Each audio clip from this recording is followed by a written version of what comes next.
नमस्कार, म रामलिम्बू धरानतिर अत्यन्तै एउटा खुसीको समाचारहरू सुनियो।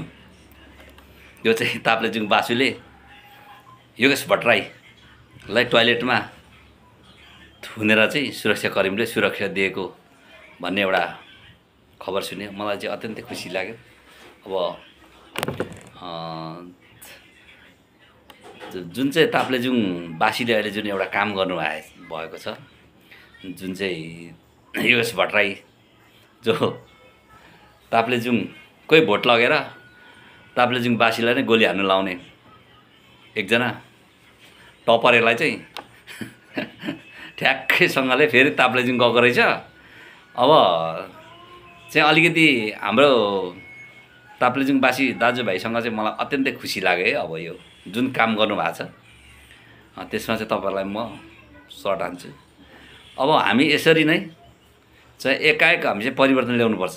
किनभने यो टपरेले चाहिँ के गरेछ त भन्दाखेरि अब तीबाट भोट लाने अनि त्यस पछाडि तीका जनतालाई चाहिँ चित्त दुखाउने के तपाईँको। अब एउटा माफियासँग लागेर एउटा कमर्सियल माफिया चाहिँ चन्दा ढकालसँग लागेर चाहिँ त्यहाँ चाहिँ केवलका राख्नै पर्छ भनेर भ्रष्टाचारीले जबरजस्ती गर्दाखेरि त्यहाँ चाहिँ हाम्रा कतिपय मित्रहरू गम्भीर घाइते पनि भएका थिए। कसैलाई काटाकाट पनि भएका थिए, कसै साथी काटेर हातहरू काटेर घाइते पनि भएका थिए हैन। तर फेरि यो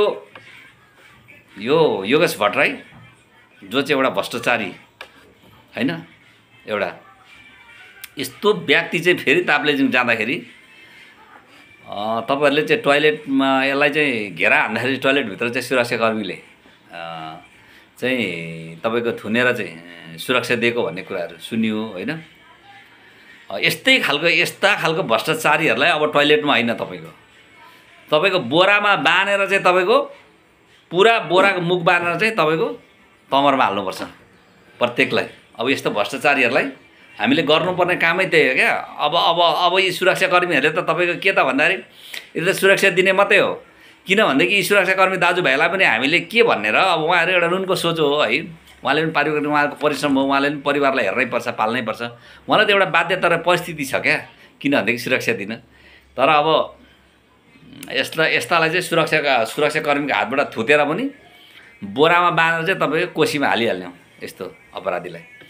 यो अपराधीले ताप्लेजुङको भोट लगेर चाहिँ ताप्लेजुङकै दाजुभाइलाई चाहिँ गोली हान्नु लाउने यो टपरेलाई चाहिँ अहिले जुन खालको चाहिँ एउटा न्युज मैले हेरेँ यहाँ सामाजिक सञ्जालमा, अत्यन्तै खुसी लाग्यो है मलाई। जुन ताप्लेजुङवासी दाजुभाइलाई चाहिँ म एकदम अपार धन्यवाद दिन चाहन्छु। हो अब चाहिँ हामीले नि प्रत्येक आफ्नो आफ्नो जिल्ला र आफ्नो आफ्नो स्थानीय तबबाट चाहिँ यस्ता खालका चाहिँ अपराधीहरूलाई चाहिँ पुरा भाटा पड्काउँदै खेद्नुपर्छ। यिनीहरूलाई भोट हैन, यिनीहरूलाई चाहिँ तपाईँको त्यहाँ त के भने इन्ट्री नै दिनु हुँदैन, निषेध एकदम प्रवेश निषेध गर्नुपर्छ भन्न चाहन्छु। धन्यवाद।